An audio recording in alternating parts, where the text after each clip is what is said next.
After the monetary theory of exchange rate is the asset approach to exchange rate. अब asset approach to exchange rate क्या कहता है कि आपका जो फाइनेंशियल मार्केट है वो फाइनेंशियल एसेट्स के साथ इम्पॉर्टेंट जो है वो इम्पॉर्टेंट रोल प्ले कर रही होती है या इम्पॉर्टेंट लिंक होता है आपके फाइनेंशियल एसेट्स का. बेसिकली एसेट अप्रोच जो है वो प्लेस करती है much greater emphasis on the financial assets और the role of exchange rate as one of the many prices in the global market for financial assets. Because asset approach says that financial markets should be valued in terms of assets rather than just in terms of currency value. कि आपके financial assets की जो value है वो worth more than the value of your currency value, total value of the currency. Asset approach suggests that exchange rates get adjusted to equilibrium international transaction in financial assets. अब जो financial assets हैं वो significant worth और proportion जो है total financial wealth का retain करते हैं. Approach to exchange rate basically assumes perfect capital mobility concept. अब perfect capital mobility concept क्या होता है? Basically capital mobility concept says that the capital flows freely between countries in the absence of significant transaction cost or capital controls. It means कि अगर आपको लगता है कि ब्रिटिश में पाउंड की जो वैल्यू है वो जब हम डॉलर्स में कन्वर्ट करते हैं तो फिर हमें ज़्यादा बेहतर लगती है. जब से फॉर एग्जांपल जब हमने डिस्कस किया ब्रेटन वुड सिस्टम को, जब डॉलर जो है वो पाउंड के अगेंस्ट पैग था तो हमने ये कहा कि जब कन्वर्जन का रेट आता है तो अगर डॉलर कन्वर्जन रेट गोल्ड के अगेंस्ट और दूसरा एक्सचेंज रेट जो है कंसिडर करें और जब 2.0 और 1.9 के रेट में डिफरेंस था तो हमने ये कहा था कि यहाँ पर परचेज करना बेहतर होगा और फिर हम उसको कन्वर्ट करने के बाद ब्रिटेन मूव करते हैं और फिर हम गोल्ड में ट्रांसफ़र करते हैं और फिर हम वापस इस ट्रांजैक्शन पे आते हैं. तो capital mobility concept basically says कि कैपिटल जो है वो एक कंट्री से दूसरे कंट्री में फ्रीली मूव कर रहा है और उस पर कोई सिग्निफिकेंट कॉस्ट वगैरह जो है वो अकर नहीं हो रही है.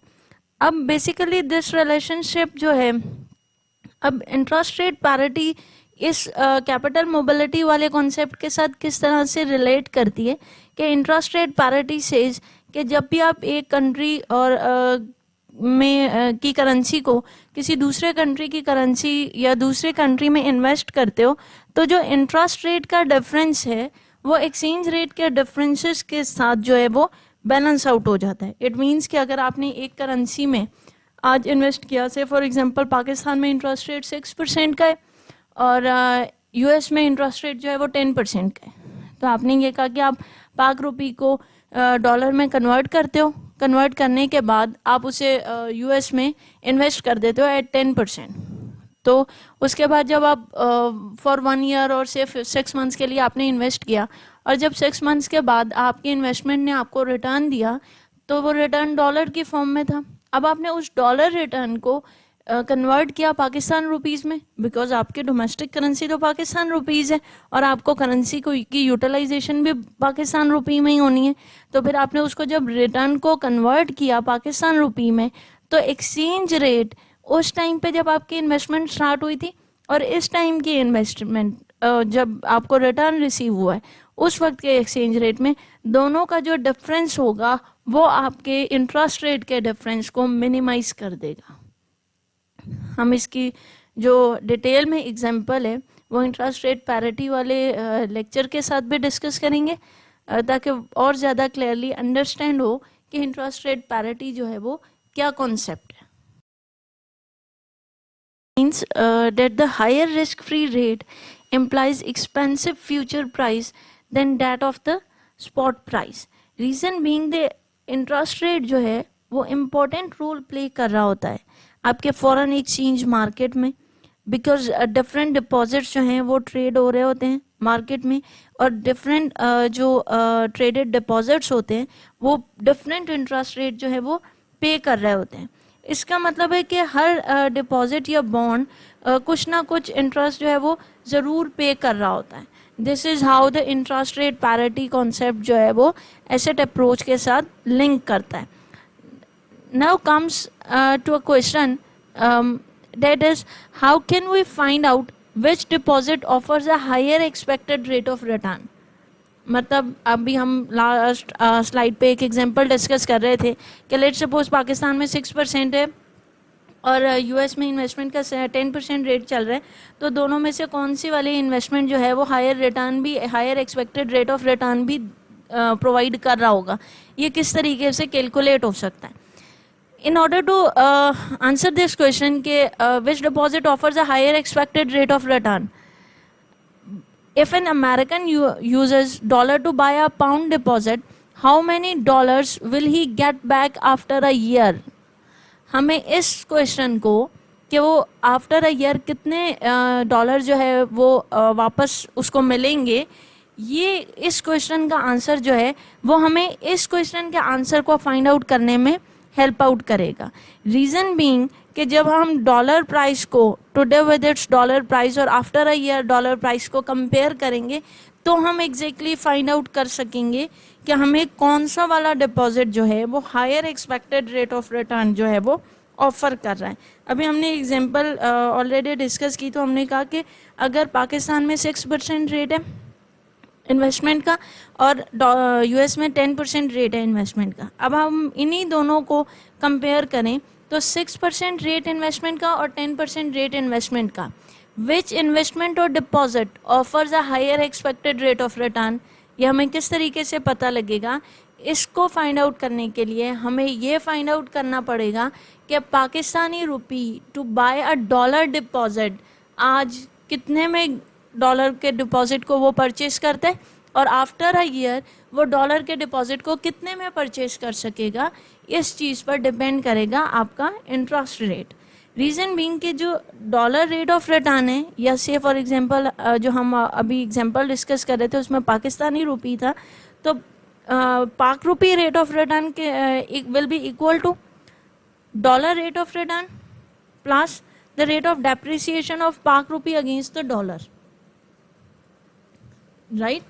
क्या आपका जो डॉलर का रिटर्न है उसको प्लस उसमें ऐड करेंगे जो डेप्रिसिएशन आपके पाक रुपी की हुई उसको, तो हमें आइडिया होगा कि किसका रेट ऑफ रिटर्न, किस डिपॉजिट का जो है वो बेटर रेट ऑफ रिटर्न है। तो हम किसी भी डिपॉजिट के रिटर्न को या परसेंटेज को देखते हुए अंदाज़ा नहीं लगा सकते हैं कि इसका इंटरेस्ट रेट जो है वो ज़्यादा है तो ये रेट ऑफ रिटर्न भी ज़्यादा ही पे कर रहा होगा।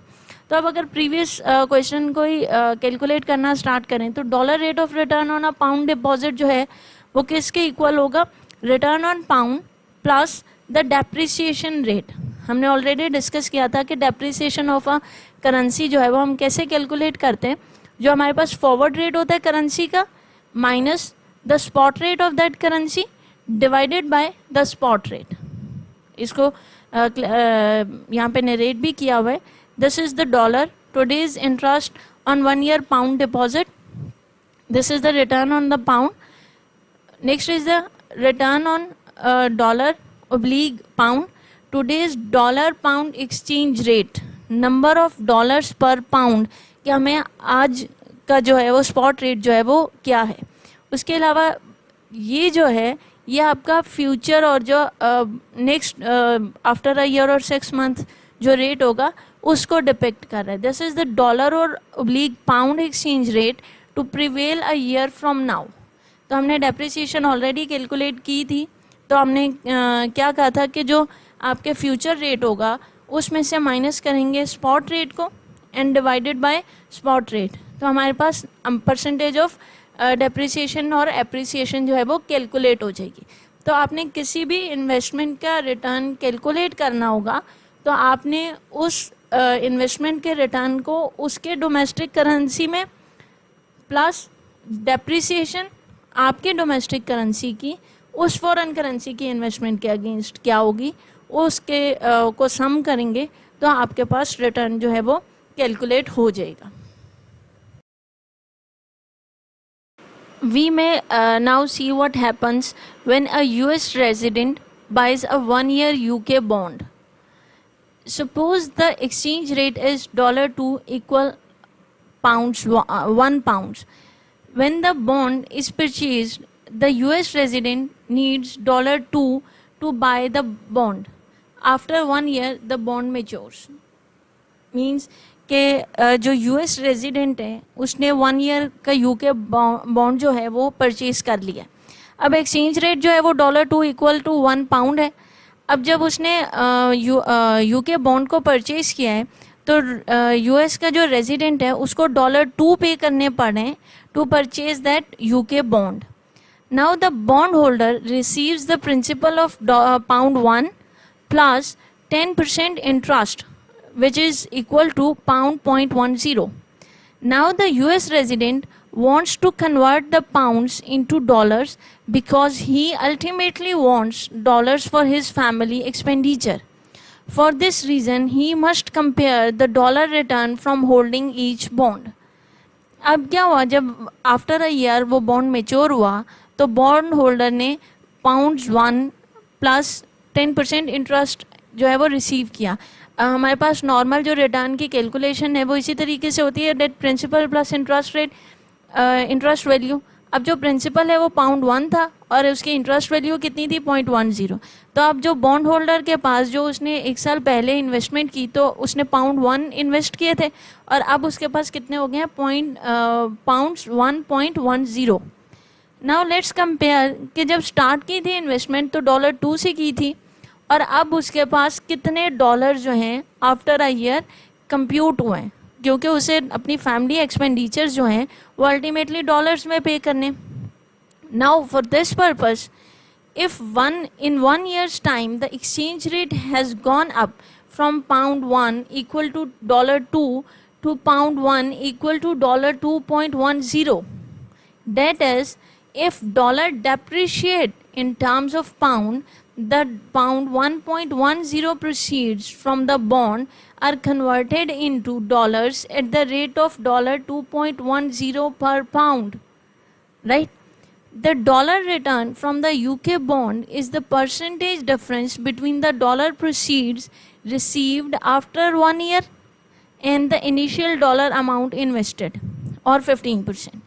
अब ये किस तरीके से हुई कि लेट सपोज कि उसने उस टाइम पे $2 इन्वेस्ट किए थे और उसने 1 पाउंड जो है वो रिसीव किया था, उसको उस टाइम पे कन्वर्ट कर लिया था और उसने ये कंसिडर करते हुए कि डॉलर की इन्वेस्टमेंट का जो इंटरेस्ट रेट है वो 8% और 7% है और पाउंड की इन्वेस्टमेंट का इंटरेस्ट पर जो है वो 10% है, इसलिए मैं पाउंड्स में इन्वेस्ट कर रहा हूँ.